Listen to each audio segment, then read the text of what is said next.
ನಮ್ಮ ಮನ್ಯಾಗ ಒಕ್ಕಂತನ ಇತ್ತು, ಹೆಣ್ಣು ಒಕ್ಕಂತನ ಇತ್ತು. ನಮ್ಮ ಮುಂಚೆ ಕೇಳ್ತಿದ್ರು ನಾನು, ಇಷ್ಟು ಆಕಳದಾವ ಎತ್ತದಾವ ಇಷ್ಟ ಕಟ್ಟಿ ಮುಂಚೆ ಅಂತಂದ್ರೆ ನಿಮ್ಗೆ ಗೊತ್ತಾಗಲ್ಲ ಗೊಬ್ಬರದ ಫ್ಯಾಕ್ಟ್ರಿ ಅಂತಿದ್ರು ಅವರು.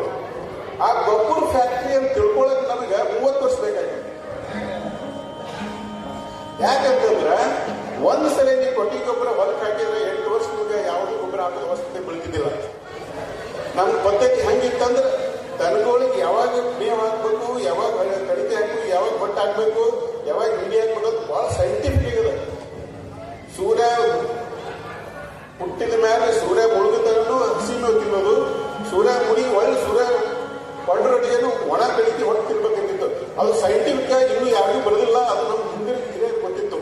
ಅದಕ್ಕೆ ರಾತ್ರಿ ಎತ್ತು ಹೊಟ್ಟು ಹಾಕ್ತಿದ್ರು, ಅವ್ರು ಕಡ್ಡಿ ಕೆಳಗೆ ಕಾಲ ಹೋಗಿ ಹೊಟ್ಟು ಹಾಕ್ತಿದ್ರು. ಅದಕ್ಕೊಂದು ದೊಡ್ಡ ಸೈಂಟಿಫಿಕ್ ಕಾರಣ ಇದೆ. ಅದು ಒಂದು ಏನಿತ್ತಂತಂದ್ರೆ ಎತ್ತು ಇದ್ರ ನಂದಿ ಇರ್ತಿತ್ತು, ನಂದಿ ಇದ್ರೆ ಹಸುಗಳು ಇರ್ತಿತ್ತು, ಮನೆಯೊಳಗೆ ಹಾಲು ಹೈನ ಇರ್ತಿತ್ತು.